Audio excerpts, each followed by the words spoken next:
Well, welcome back to SAFC Live. Unfortunately, Sunderland have been beaten on the road this afternoon, 3-2.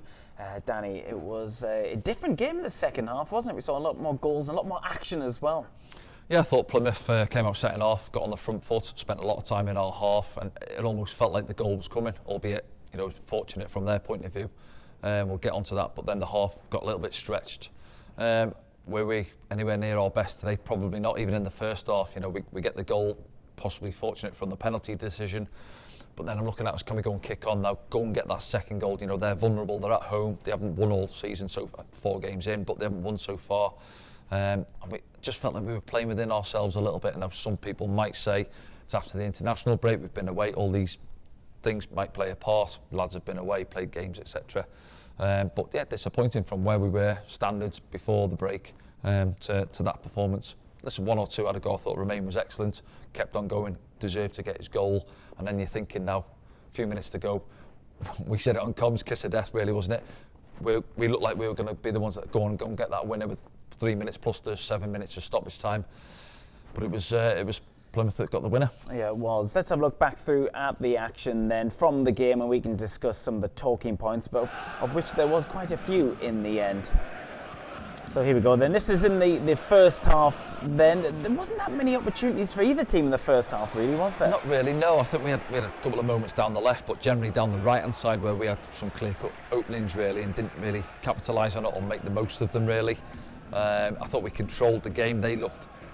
What their game plan is, we don't know. Obviously, we're not in their camp, but they sat off us, allowed us to have the ball set almost a 4-5-1, really.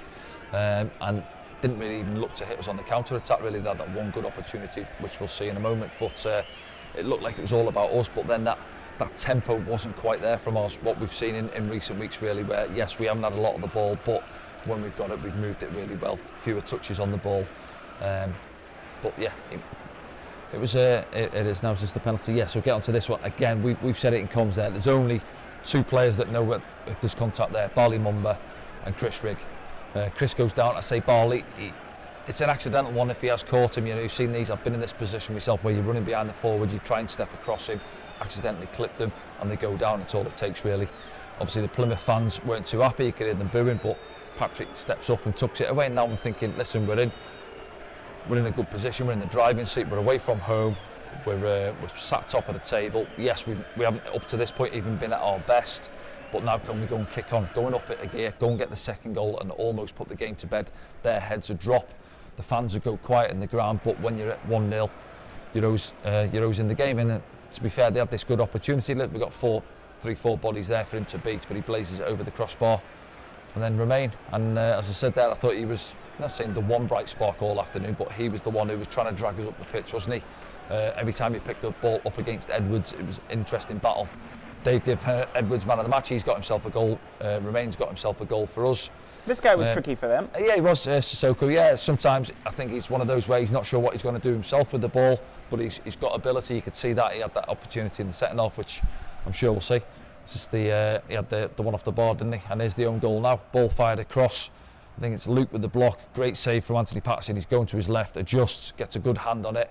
And unfortunately for Dan Ballard, he's a yard away. Cannons off the crossbar onto him. And what's that? Two own goals from two centre-backs, isn't it, in the last couple of games? And they probably deserved it at that point, let's be honest. They were the better team at the start of that second half. They had a good 10-15 minutes where they controlled the game.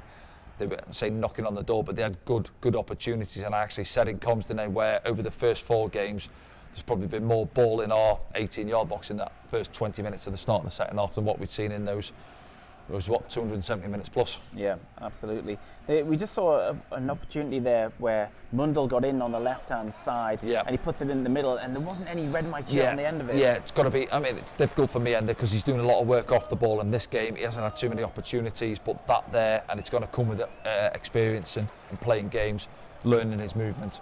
Going off the back of the centre half, back of the defender, and as soon as Romain puts it, just gambled, get across him there, and he would have had himself a firm side foot finish to get himself a goal, really. And he had another one after, didn't he? And this Sissoko again now off the crossbar. May took a little nick off. Is it Trey there up against him? Possibly.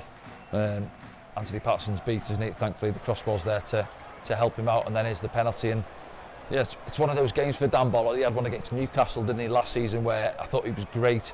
but he had 2 incidents in that game, the own goal and I think it was a penalty on Gordon. Similar, yeah. Similar in a way, that one there, ball comes across, doesn't deal with it, and then panic sets in, tries to rectify the mistake, and then just leans into the back of Hardy. Hardy takes the ball, steps up, and then similar to Patrick's, wasn't it, sends keeper the wrong way. And then they're in front now and you're thinking, well, you know, we've not been great setting off, but sometimes when you're not great, just dig in, don't concede, don't give cheap goals away. And it looked like it was going to be one of those afternoons, and it has turned out to be that in the end, hasn't it? Where, you know, things were sort of going against us, little bits like that, really, with the penalty. And then Mienda, there's something about him you can see here, and I look at him there, shifts it, but we're not seeing enough of him in this game, certainly in the box, in and around the box. These incidents. He's the goal. But then, yeah, and here's Romain. You know, said he's been at it all afternoon, kept plugging away. Ball comes back to him, doesn't it? And there he gets it now, out at your shot there to your right hand side, just chops inside, and very similar to his goal against Burnley, just shifts it and then drills it into that far side netting. And on that day against Burnley, it was enough to get us the 3 points. Here, when I was thinking, what was it, 86th minute? That's going to be enough to take a point back to the Stadium of Light.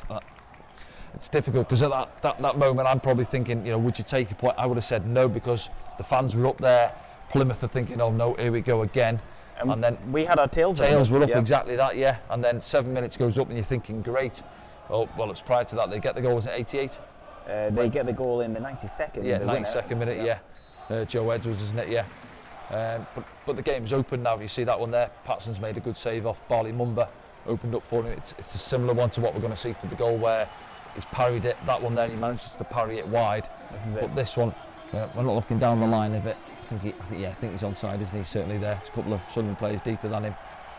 People will say, what could Anthony Patterson have done differently? Listen, he's hit that there. It's moving a little bit. Yeah, possibly. Only he knows there. But fans will be saying, can he palm it wide of the goal, or just shovel it wider there? And then obviously, but it's one of them as well. They're defenders, and you're in that position. As the strike goes, you're looking back and you're hoping your keeper deals with it. The opposition are on the move, going towards the ball. That's the case there with Joe Edwards. He's on the move, expecting Patterson to palm it for him, and he has done.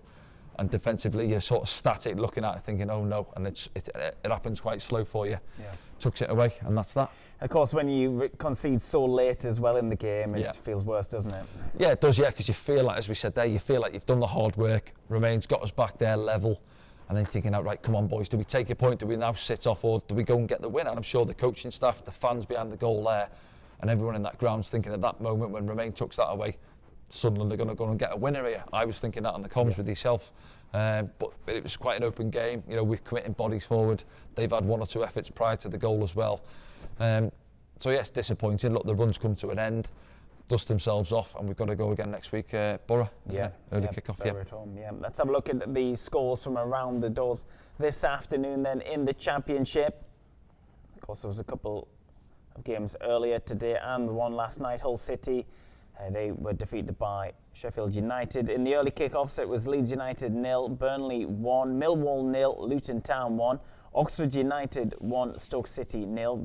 Those were all lunchtime kick-offs. In the rest of the games in the Championship this afternoon, Blackburn Rovers 3, Bristol City 0, Derby County 1, Cardiff 0, Middlesbrough 1, Preston 1, Sheffield Wednesday 1, QPR 1, Swansea City 1, Norwich 0, and Watford 1, Coventry City 1. Portsmouth play West Brom tomorrow. Let's have a look at the league. Well, despite Sunderland's defeat, at the moment, they're still top of the league. They are indeed, yeah. Obviously, one or two results went for them there. I think you're looking at, obviously, Watford drawing, and West Brom play tomorrow, don't they? Opportunity for them to go top of the pile. Yep, that's how it stands tonight. Sunderland will be top for another few hours. And that's probably about it for the programme this afternoon. As Danny mentioned there, the next game is against Middlesbrough. It's a 12:30 kickoff for that one, meaning we'll be on air from around 11:45, as I understand it, back on the gantry or pitch side, as it should be, against Middlesbrough here at the Stadium of Light. Saturday the 21st, you can buy your matchday streaming passes for that right now at safc.com. Okay, enjoy the rest of the weekend. We'll see you soon.